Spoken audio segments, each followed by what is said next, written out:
Greetings all. My name is Nick Abbott.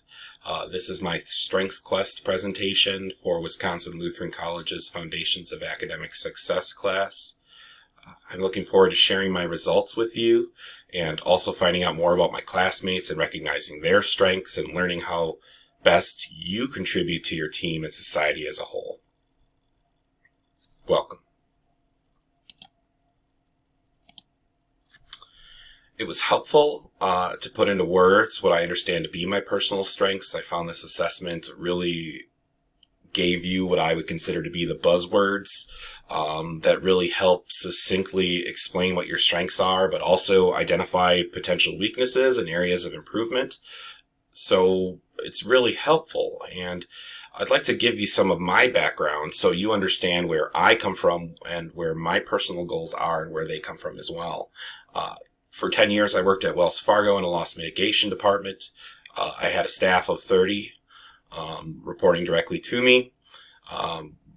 We created a product. That product was savings to Wells Fargo for individuals, mortgage accounts that were in default, people that were losing their homes because they lost their jobs during the recession, or got into a house that they really couldn't afford to begin with and needed to find a way to get out from under that obligation. And I looked at it for a long time as people put themselves in this situation. And after a while, it started to put a weight on me. And I started to notice that more and more people were losing their homes. And Wells Fargo was treating that as a good thing for their bottom line, but not necessarily a good thing for the people. And as luck would have it, in 2015, Wells Fargo left the Milwaukee area, and I got laid off. And a lot of more things came out in the news, and we found out a lot more that the corners that Wells Fargo was cutting and the efficiencies that they were placing on me and were having me manage down on my staff really hurt a lot of people. It caused a lot of damage to our communities, even our community here in Milwaukee. And so I decided that in order for me to forgive myself for being a part of that, being a cog in that machine, that I need to serve others.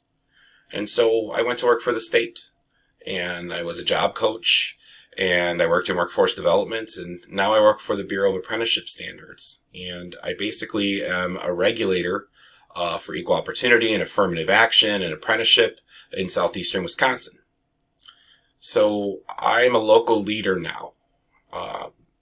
I'm responsible for pulling together management, labor, unions, shop owners, community-based organizations, workforce development boards, schools, public schools, charter schools, you name it. Pulling these individual groups into a group together so that we can create workforce development solutions, so that we can train individuals or upskill them so that they can get jobs that will help them support a family, so that they can make enough money that if they have a car, if their car breaks down and they can afford $600 to replace an alternator, that's what motivates me now. And I get happy, I get a little teary-eyed thinking about the fact that I help people find jobs now. That during the recession, when all those people were losing their jobs and losing their houses, this is my penance. This is how I pay back to society.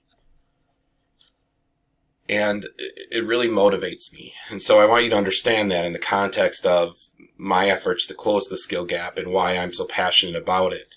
And moving into my strengths, I think that that'll really help you understand better where I'm coming from. Context. I'm not one to fake it till I make it. I need to understand the reasoning behind a decision. I seek out expert opinion and I value experience. It's very important to me to understand precedent and how it applies to a situation. If I'm asked to do something, I need to understand what's motivating us. So top-down management styles really don't work for me as a manager or being managed. I need to feel like I'm part of a team, that I'm leading a team, that I'm motivating a team. So when I'm in a meeting, don't ask if anyone has additional questions if you don't expect someone to have additional questions, because I will be the first guy to raise his hand because one, I need to know why, And I want to understand what's motivating us, because once I understand, I'm all in. I'm all in. But I want to feel like I'm part of the team. So context for me as my number one strength really did fit, because I'm a student of history. I understand I want to understand what's happened before, because, history tends to be cyclical. And so what motivates us, and how we react to things, best practices can be found in history and precedent. And we really need to understand that. We need to understand that today, especially in this world.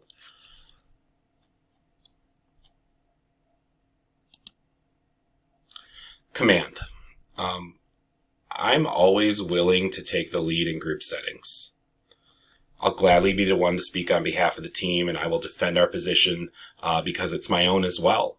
I support my team. I am confident in what I know, and I'm willing to admit when I don't. I motivate and recognize others' contributions to efforts as readily as possible, because I need these people to understand that they are here to contribute to our goal and our product. And I'm not necessarily always the boss in every situation, but I try to be the leader. The leader doesn't need a title to lead.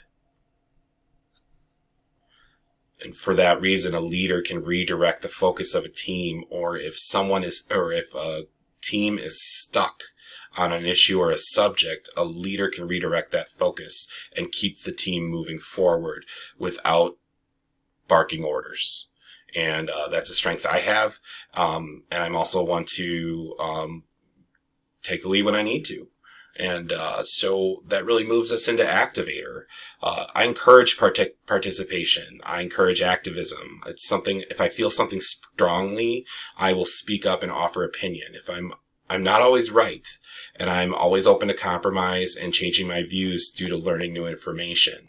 I don't see a lot of that in this day and age. And so I try really hard to be the one to find middle ground when I can. But I will cut to the chase when I have to. And sometimes that comes across as me being blunt. I hope that it doesn't come across as being rude. But you have to understand that I always have the best intentions, and I really want everyone to participate in brainstorming, and I want everyone to contribute with sincerity. But you have to understand that I'm always going to be trying to influence you to come over to my side and to agree with my point of view. That's how I activate others. That's how I motivate myself. And it really is what drives me.